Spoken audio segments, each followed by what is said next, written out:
Some years ago, I had just given a talk on television in Canada when one of the announcers came up to me and said, you know,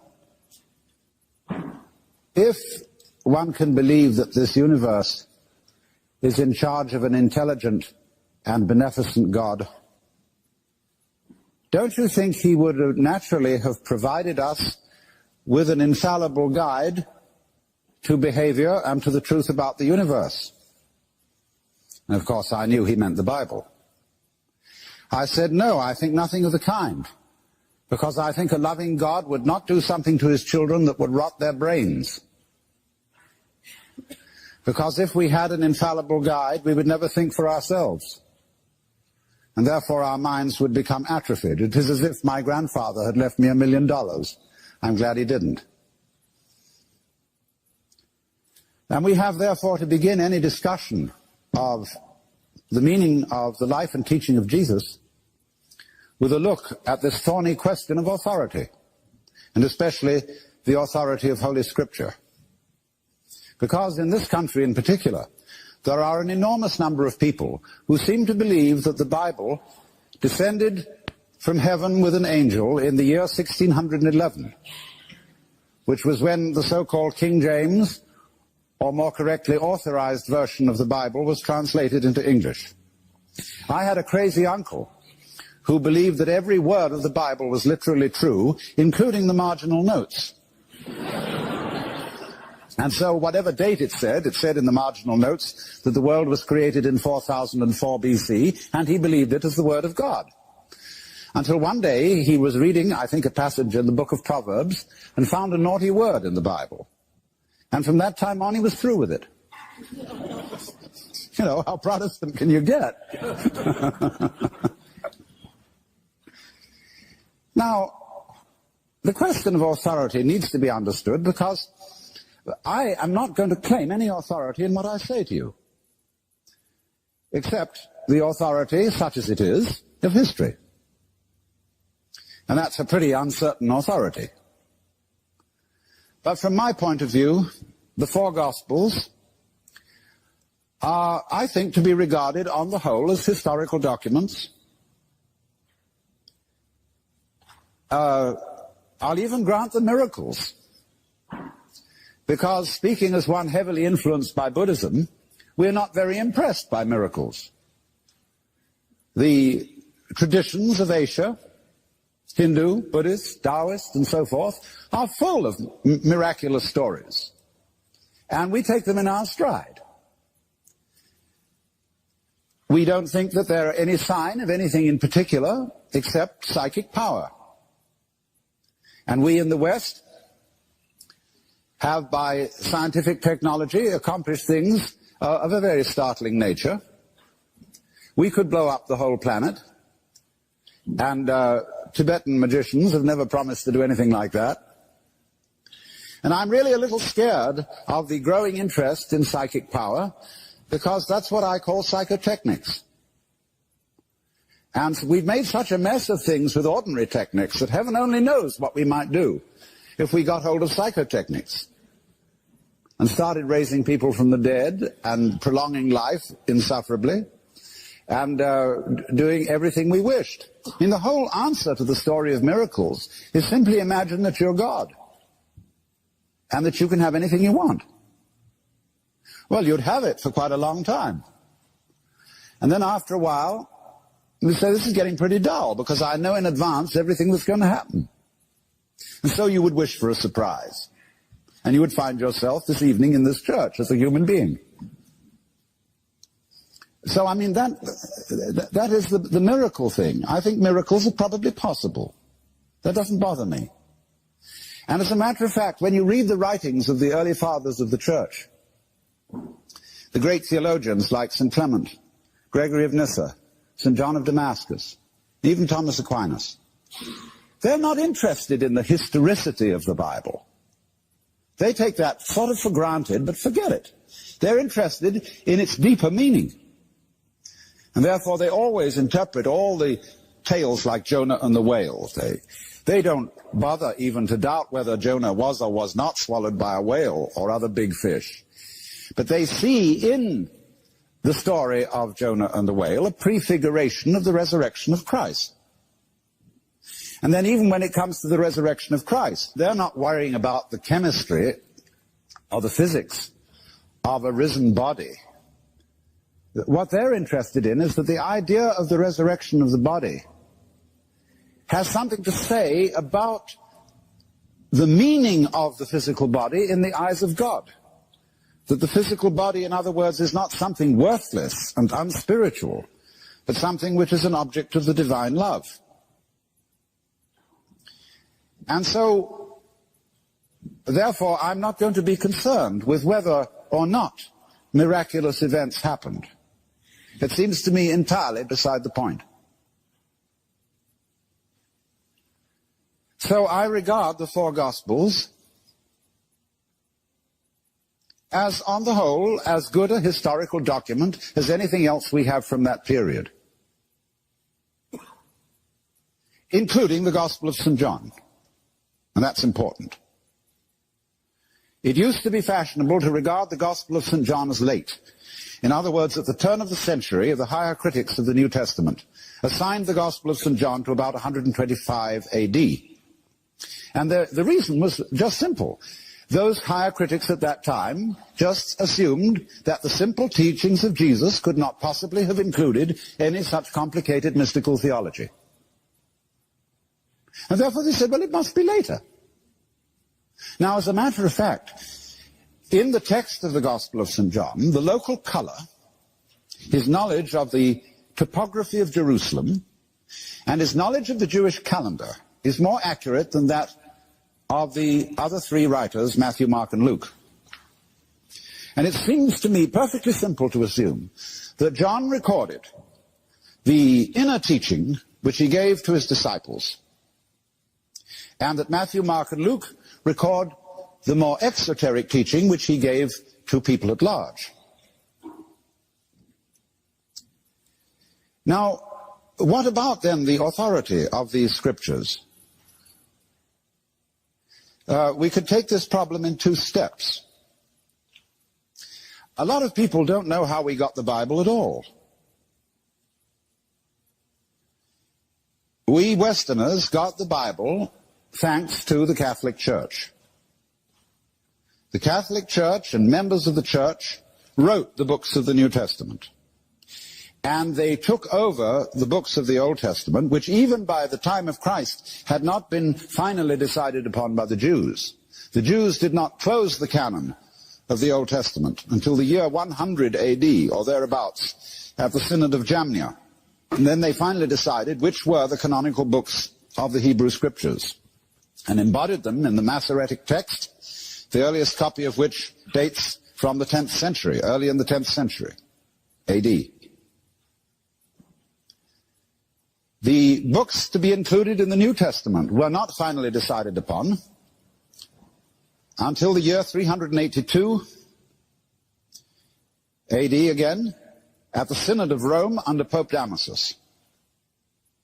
So it was the Church, the Catholic Church, that promulgated the Bible and said, we are giving you these scriptures on our authority and by the authority of the informal tradition that has existed among us from the beginning, inspired by the Holy Spirit. So you receive historically the Bible on the Church's say-so. And the Catholic Church insists, therefore, that the Church collectively, speaking under the presumed guidance of the Holy Spirit, has the authority to interpret the Bible. And you can take that or leave it. Because obviously, the authority of the Bible is not, first of all, based on the Bible itself. I can write a Bible and state within that book that it is indeed the Word of God which I have received. And you're at liberty to believe me or not. Hindus believe that the Vedas are divinely revealed and inspired with just as much fervor as any Christian or any Jew. Muslims believe that the Quran is divinely inspired. And some Buddhists believe that their sutras are also of divine, or rather a Buddhic origin. The Japanese believe that the ancient texts of Shinto are likewise of divine origin. And who is to be judge? If we're going to argue about this, as to which version of the truth is the correct one, we will always end up in an argument in which the judge and the advocate are the same person. And you wouldn't want that if you were brought into a court of law, would you? Because if I say that, well, thinking it all over, I find that Jesus Christ is the greatest being who ever came onto this earth, by what standards do I judge? Why, obviously, I judge by the sort of moral standards that have been given to me as somebody brought up in a Christian culture. There is nobody impartial who can decide between all the religions, because more or less everybody has been, in one way or another, influenced by one of them. So if the church says the Bible is true, it finally comes down to you. Are you going to believe the church or aren't you? If nobody believes the church, it will be perfectly plain, won't it, that the church has no authority. Because the people is always the source of authority. That's why de Tocqueville said that a people gets what government it deserves.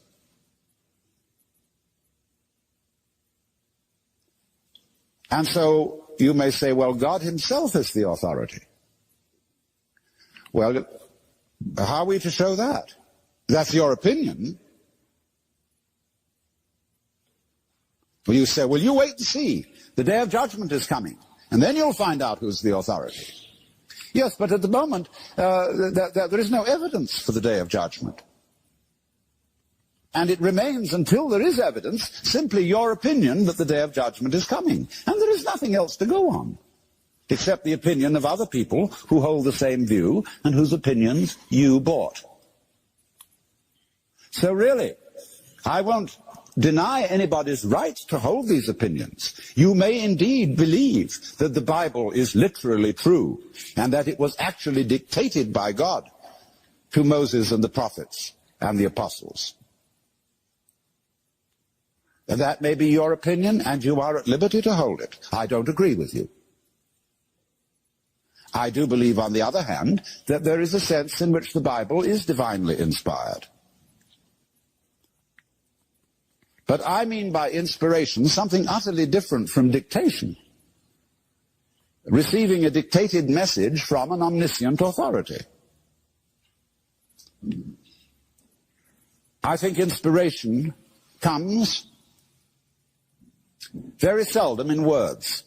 In fact, almost all the words written down by automatic writing from a psychic input that I've ever read strike me as a bit thin.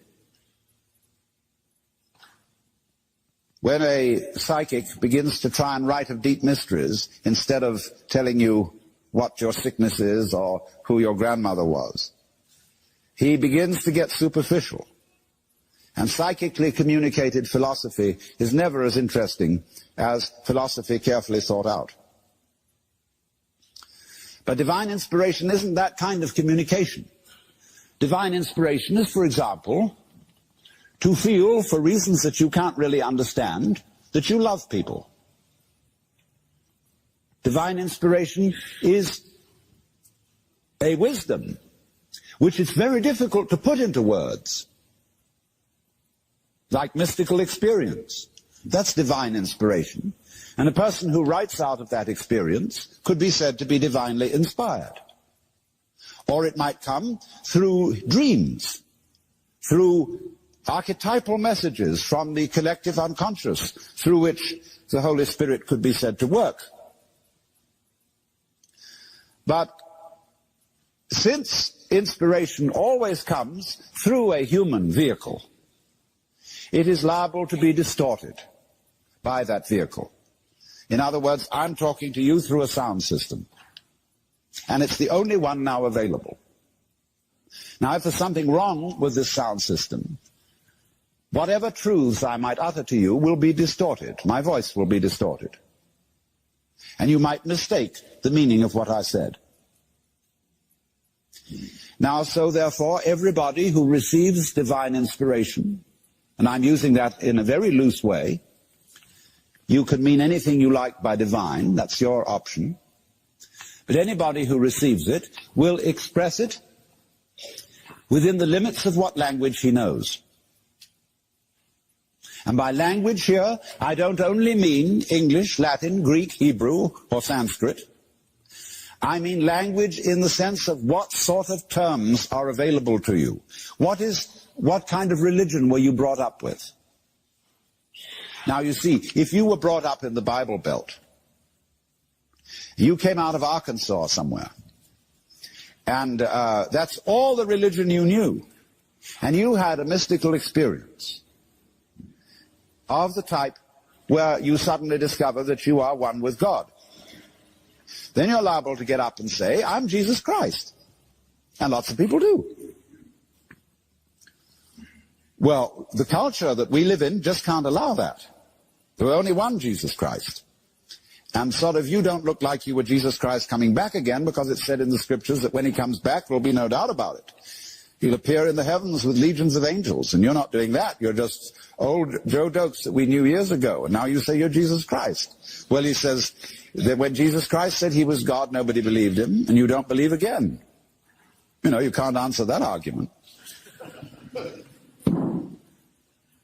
But you see, he says it that way because he is trying to express what happened to him in terms of a religious language which is circumscribed by the Holy Bible.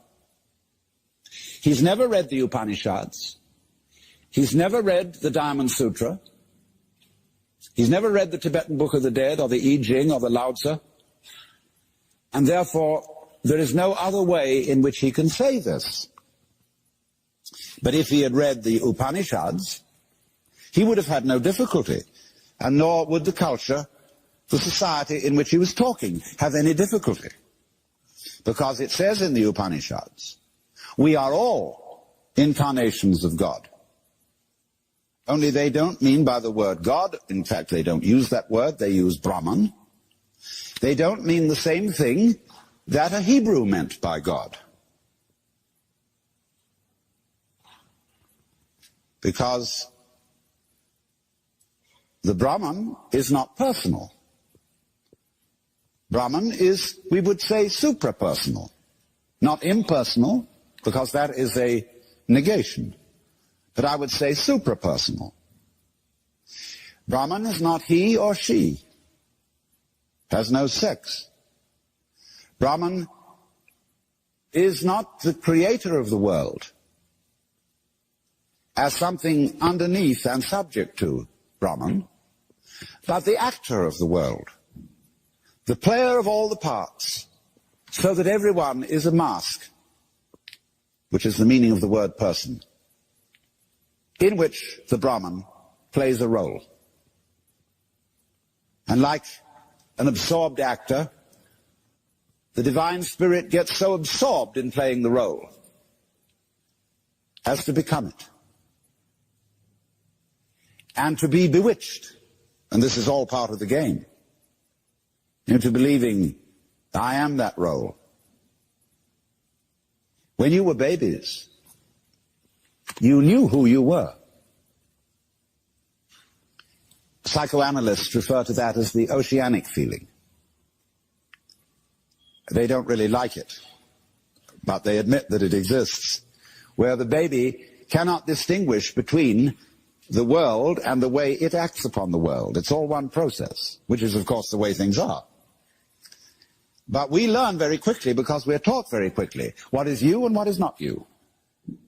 What is voluntary, what is involuntary, because you can be punished for the voluntary but not for the involuntary.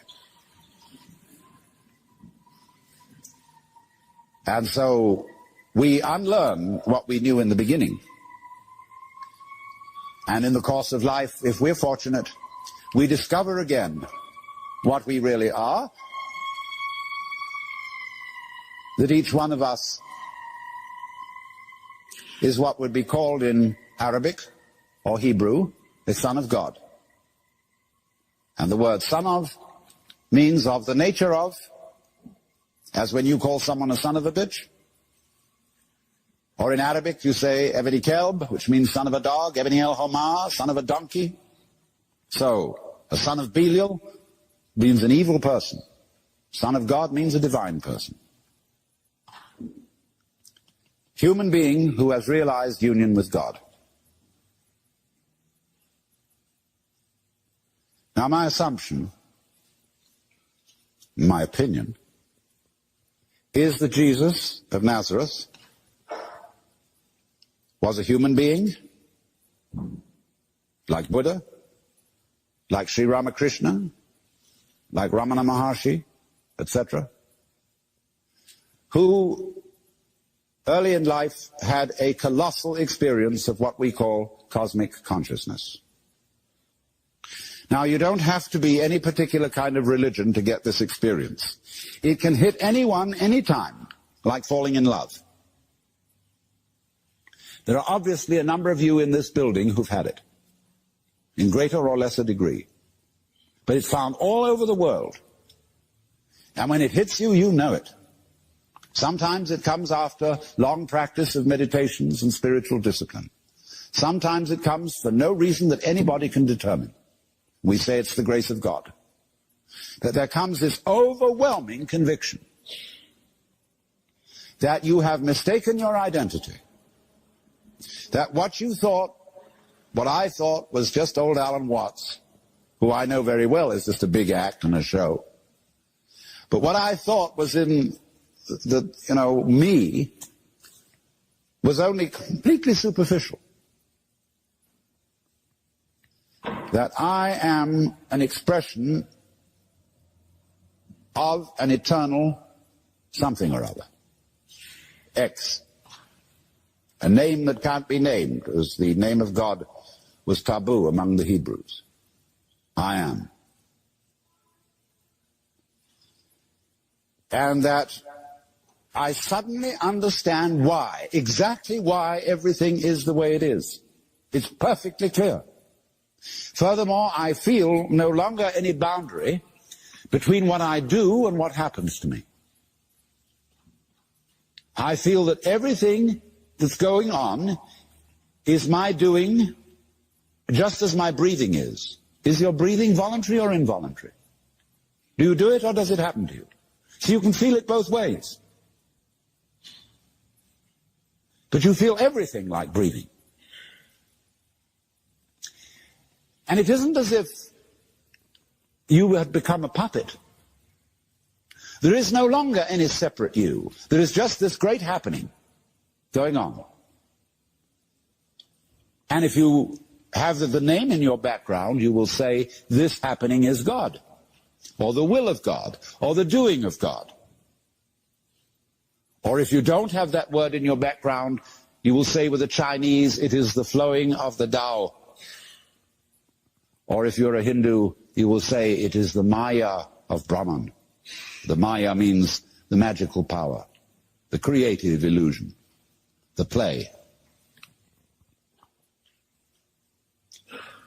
So you can very well understand how people to whom this happens feel genuinely inspired. Because very often there goes along with it an extremely warm feeling. Because you see the divine in everybody else's eyes. When Kabir, a great Hindu Muslim mystic, was a very old man, he used to look around at people and say, to whom shall I preach? Because he saw the beloved in all eyes. And could see, sometimes I look into people's eyes, and I can look right down, and I can see that beloved in the depths of those pools. And yet the expression on the face is saying, what, me? That's the funniest thing. But there is everybody, in his own peculiar way, playing out an essential part in this colossal cosmic drama. And it's so strange that one can even feel it in people you thoroughly dislike.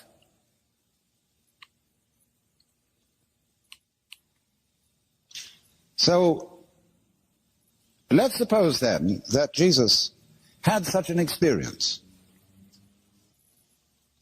But you see, Jesus has a limitation, that he doesn't know of any religion other than those of the immediate Near East. He might know something about Egyptian religion, a little bit maybe about Greek religion, but mostly about Hebrew.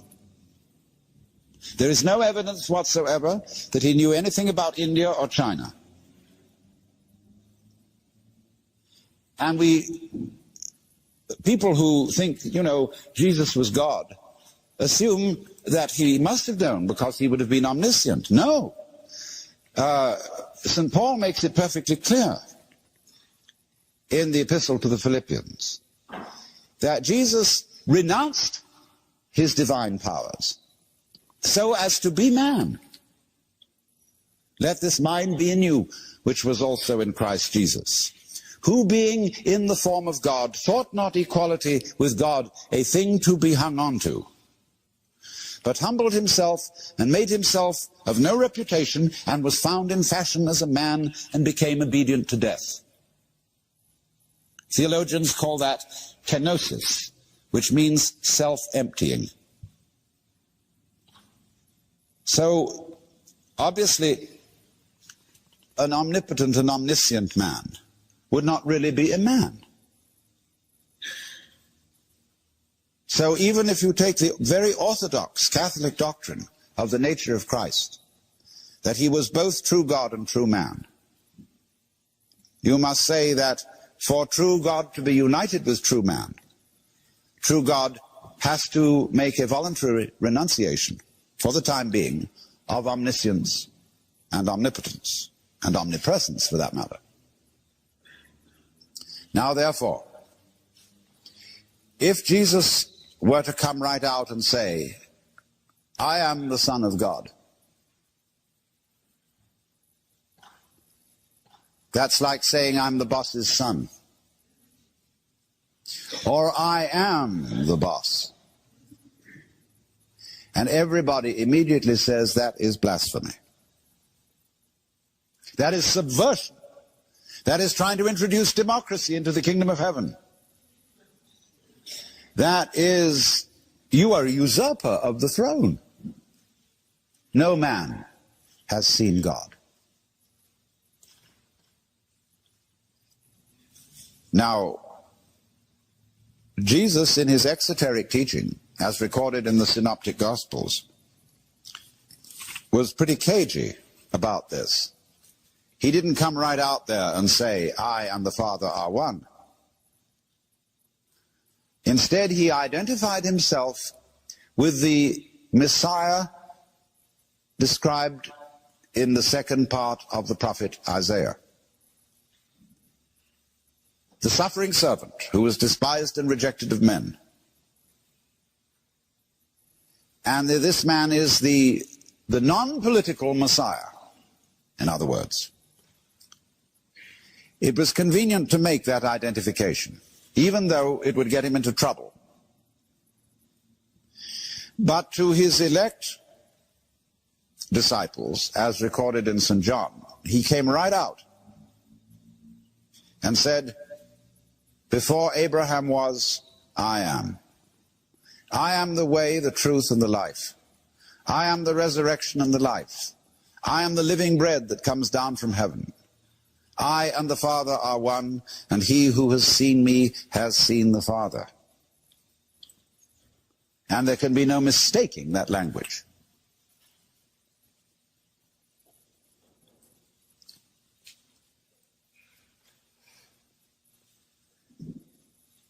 So the Jews found out, and they put him to death, or had him put to death, for blasphemy. This is no cause for any special antagonism to the Jews. We would do exactly the same thing. It's always done.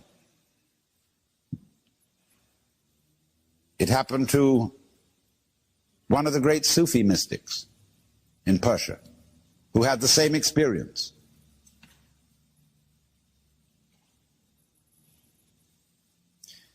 Now what happened?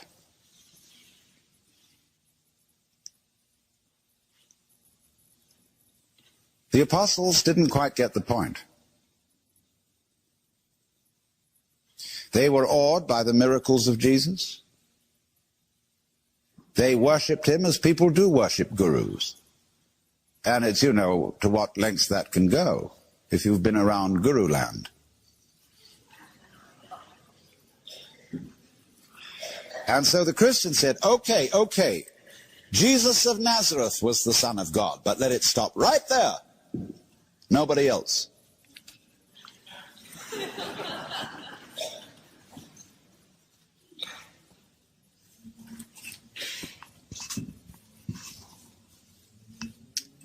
So what happened was that Jesus was pedestalized. He was put in a position that was safely upstairs, so that his troublesome experience of cosmic consciousness would not come and cause other people to be a nuisance. And those who have had this experience and expressed it during those times when the church had political power were almost invariably persecuted. Gordiano Bruno was burnt at the stake. John Scotus Erigena was excommunicated. Meister Eckhart's theses were condemned, and so on and so on. A few mystics got away with it because they used cautious language. But you see what happens. If you pedestalize Jesus, you strangle the gospel at birth. And it has been the tradition in both the Catholic Church and in Protestantism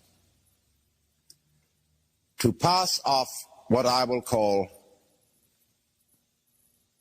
an emasculated gospel. Gospel means good news. And I cannot for the life of me think what is the good news about the gospel as ordinarily handed down. Because look here. Here is the revelation of God in Christ, in Jesus. And we are supposed to follow his life and example without having the unique advantage of being the boss's son. Now, the tradition, both Catholic and Protestant fundamentalist, represents Jesus to us as a freak, born of a virgin, knowing he is the Son of God, having the power of miracles, knowing that basically it's impossible to kill him, that he's going to rise again in the end.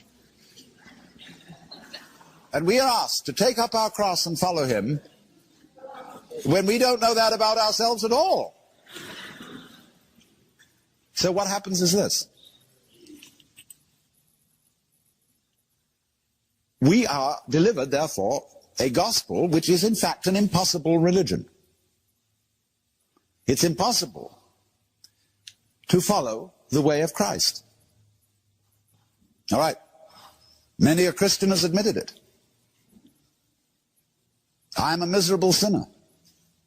I fall far short of the example of Christ. But do you realize, the more you say that, the better you are. Because what happened was that Christianity institutionalized guilt as a virtue.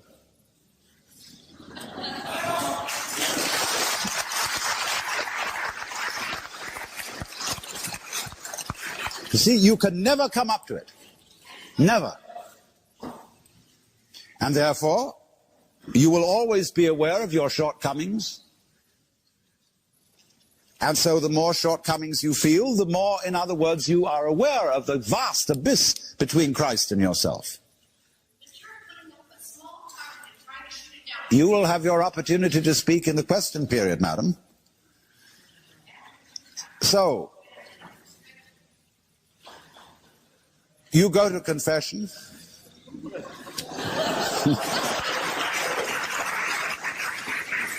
And if you've got a nice, dear, understanding confessor, he won't get angry with you. He'll say, my child, You know you've sinned very grievously, but you must realize that the love of God and of our Lord is infinite, and that naturally you are forgiven. As a token of thanksgiving, say 3 Hail Marys. And you know you've committed a murder and robbed a bank and fornicated around and so on. And the priest is perfectly patient and quiet. Well, you feel awful. Think, I have done that. To the love of God, I have wounded Jesus, grieved the Holy Spirit, and so on. But you know in the back of your mind you're going to do it all over again. You won't be able to help yourself. You'll try, but there's always a greater and greater sense of guilt.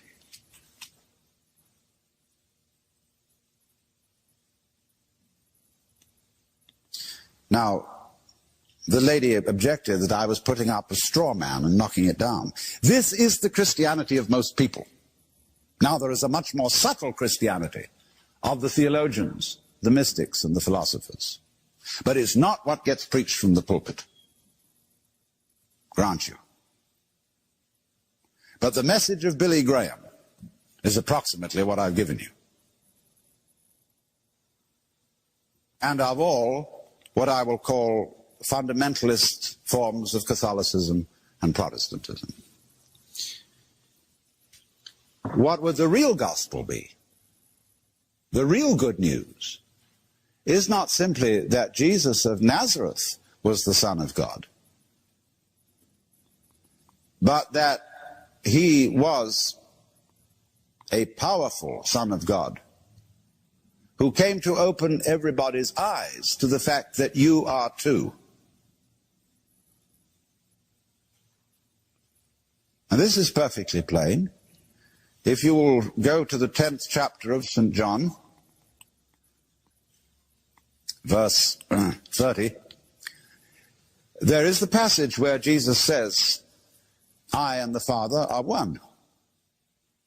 And there are some people who are not intimate disciples around, and they're horrified. And they immediately pick up stones to stone him. He says, many good works I have shown you from the Father. And for which of these do you stone me? And they said, for a good work we stone you not, but for blasphemy, because you being a man make yourself God. And he replied, isn't it written in your law, I have said you are gods? He's quoting the 82nd Psalm. Is it not written in your law, I have said you are gods? If God called then those to whom he gave his word gods, and you can't deny the scriptures, how can you say I blaspheme? Because I said I am a son of God. Well, there's the whole thing in a nutshell. Because if you read the King James Bible that descended with the angel, you will see in italics in front of these words Son of God, the Son of God, because I said I am the Son of God. And most people think that the italics are for emphasis. They're not. The italics indicate words interpolated by the translators. You will not find that in the Greek. The Greek says a Son of God. So it seems to me here perfectly plain that Jesus got it in the back of his mind that this isn't something peculiar to himself. So when he says, I am the way, no man comes to the Father but by me, this I am, this me, is the divine in us, which in Hebrew would be called the Ruach Adonai. There's a great deal of made of this by the esoteric Jews, the Kabbalists, and the Hasidim. The Ruach is the breath which God breathed into the nostrils of Adam. It is differing from the soul. The individual soul in Hebrew is called nephesh. And so we translate the Ruach into the Greek pneuma and the nephesh into psyche or psyche. The spirit And you ask a theologian what's the difference between the soul and the spirit, and he won't be able to tell you. But it's very clear in St. Paul's writings. So the point is that the Ruach is the divine in the creature, by virtue of which we are sons of, or of the nature of God. Manifestations of the divine. This discovery is the gospel. That is the good news.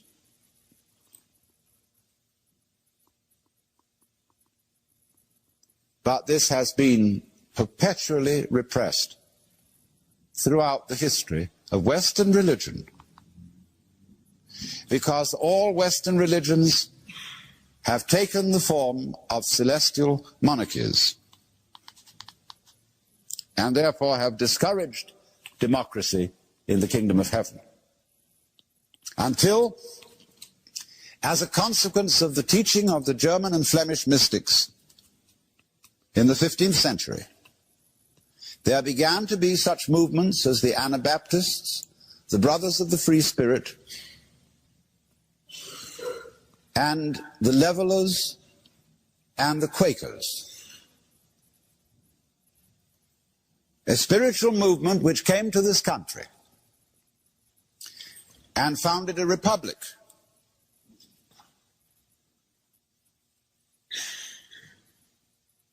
And not a monarchy.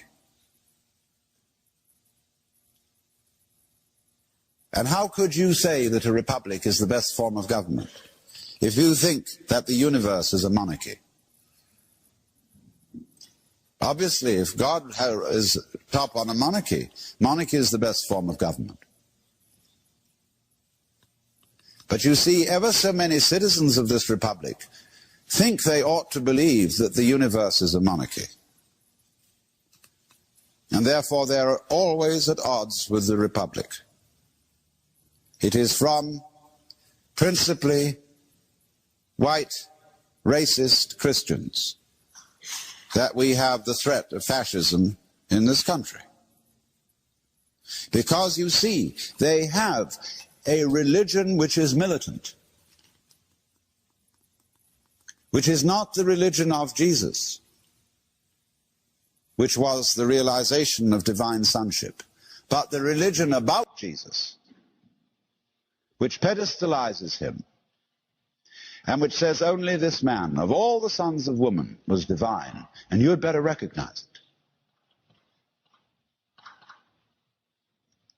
And so it speaks of itself as the church militant, the onward Christian soldiers marching us to war.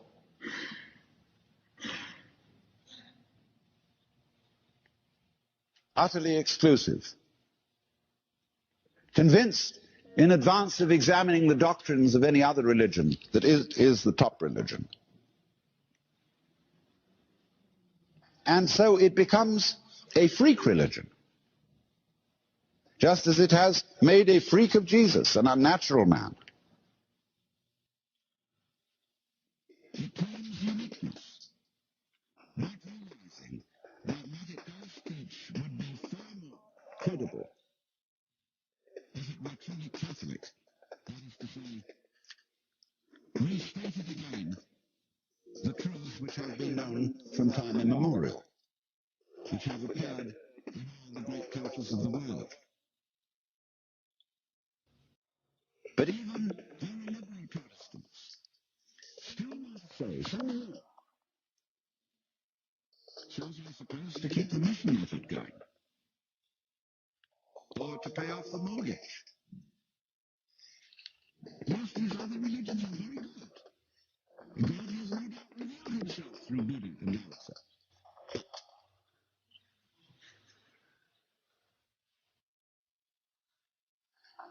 Obviously, it is a matter of temperament. You can be loyal to Jesus, just as you're loyal to your own country. But you are not serving your country if you think that it's necessarily the best of all possible countries. That is doing a disservice to your country. It is refusing to be critical where criticism is proper. So is religion. Every religion should be self-critical.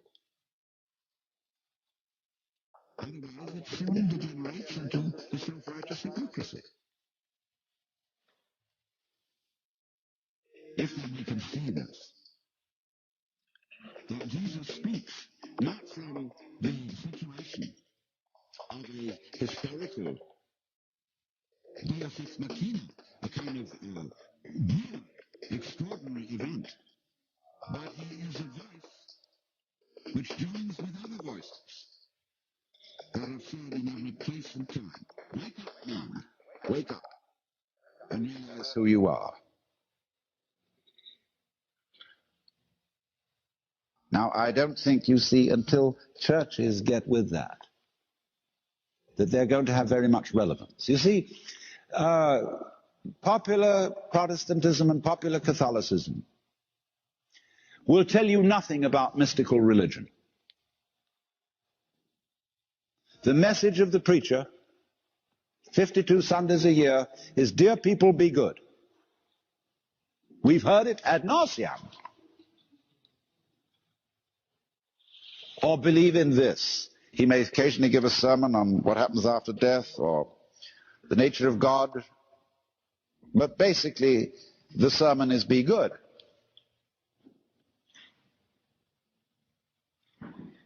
But how? As St. Paul said, to will is present with me. But how to do that which is good I find not, for the good that I would that I do not, and the evil that I would not that I do. How are we going to be changed? Obviously, there cannot be a vitality of religion without vital religious experience. And that's something much more than emoting over singing Onward Christian Soldiers.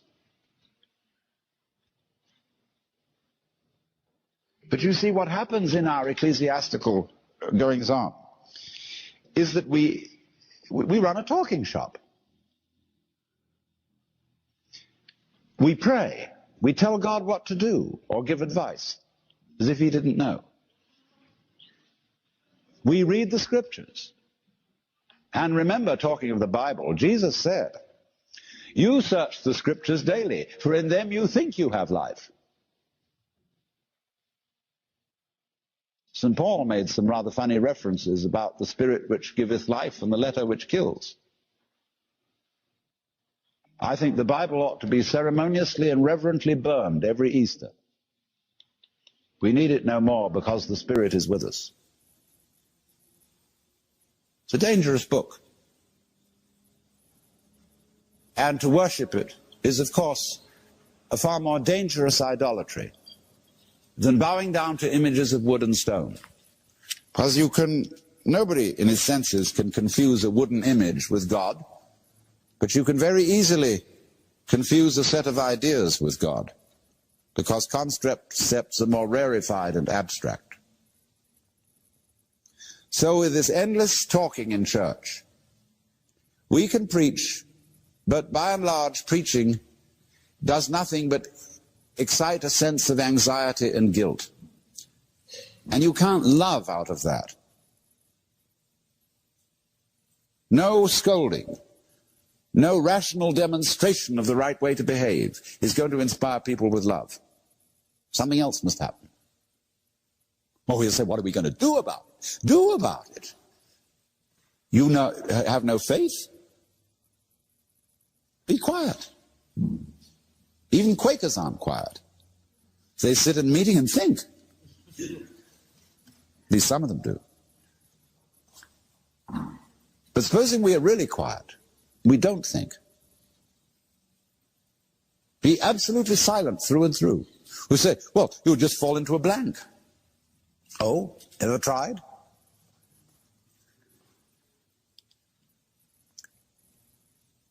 I feel then, you see, that it's enormously important that churches stop being talking shops.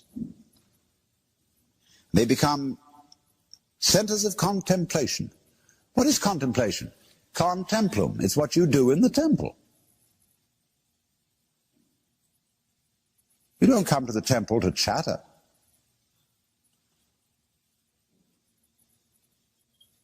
But to be still and know that I am God.